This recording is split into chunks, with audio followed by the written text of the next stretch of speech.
नमस्कार। आज हम भारत के अपवाह तंत्र का अध्ययन करेंगे। भारत नदियों का देश है। यहाँ 4000 से भी अधिक छोटी बड़ी नदियाँ मिलती हैं। इनके अपवाह को मोटे तौर पर दो वर्गों में विभक्त किया जाता है। प्रथम हिमालय का अपवाह, द्वितीय प्रायद्वीपीय अपवाह। हिमालय के अपवाह को तीन भागों में बांटा गया है।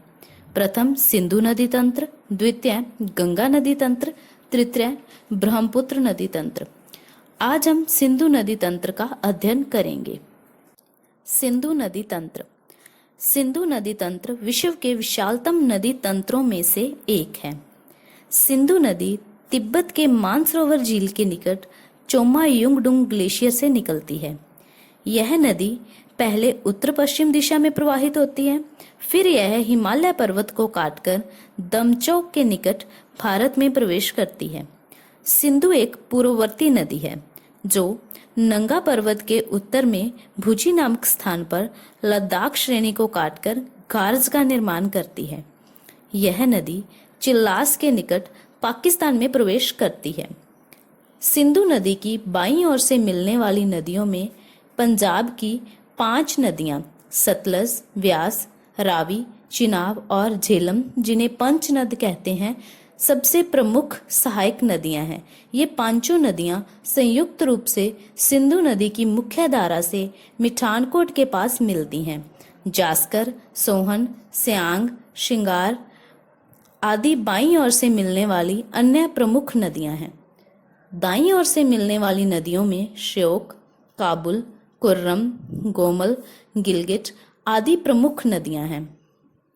सिंधु नदी दक्षिण पश्चिम की ओर बहते हुए कराची के पूर्व में अरब सागर में घिरती है।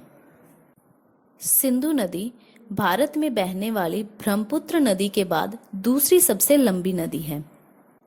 अब बात करते हैं सिंधु नदी की बाईं ओर से मिलने वाली पंजाब की 5 प्रमुख नदियों की, जिनमें सबसे पहले झेलम नदी।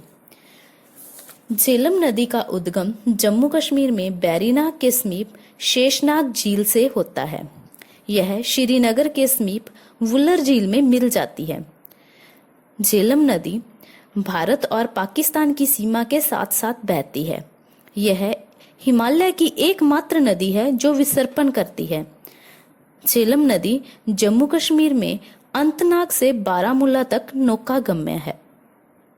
झेलम पाकिस्तान में झंग के निकट चिनाब नदी में मिल जाती है, अतः यह चिनाब की भी सहायक नदी है। अब बात करें चिनाब नदी की। चिनाब सिंधु की विशालतम सहायक नदी है। यह हिमाचल प्रदेश के बारालाचा दर्रे से निकलती है।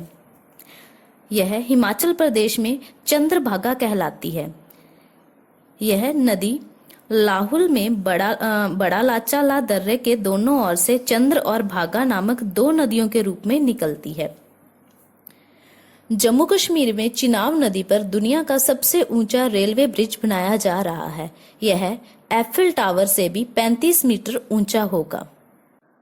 अब बात करें रावी नदी की। रावी नदी का उद्गम स्थल हिमाचल प्रदेश में कांगड़ा जिले के रोहतांग दर्रे के समीप से होता है। व्यास नदी।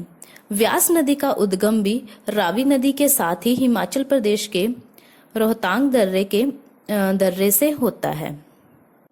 व्यास नदी एकमात्र ऐसी नदी है जो पाकिस्तान में न जाकर पंजाब में कपूरथला के हरी के बैराज नामक स्थान पर सतलुज नदी में मिल जाती है। अब बात करें सतलुज नदी की, तो सतलुज नदी का उद्गम तिब्बत में मानसरोवर झील के निकट राक्षस ताल से होता है।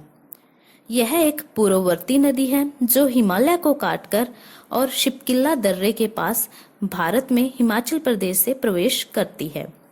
सतलुज नदी सिंधु नदी की 4 सहायक नदियों व्यास नदी, रावी नदी, झेलम नदी और चिनाब नदी का जल लेकर पाकिस्तान के मिठानकोट में सिंधु नदी के बाईं तरफ मिल जाती है। स्फीति नदी इसकी प्रमुख सहायक नदी है। प्रसिद्ध भाखड़ा नागल बांध सतलुज नदी पर ही बनाया गया है। इस प्रकार यह था सिंधु नदी का अपवाह तंत्र। सिंधु नदी एक पूर्ववर्ती नदी है। पूर्ववर्ती अर्थात जो हिमालय के उत्थान से भी पहले बहती थी और यह 3 देशों में प्रवाहित होती है, जिसमें चीन, भारत और पाकिस्तान है। और इसी के साथ इसकी सहायक नदी सतलुज नदी भी पूर्ववर्ती नदी है, वह भी 3 देशों में प्रवाहित होती है, जो चीन, भारत और पाकिस्तान है। धन्यवाद।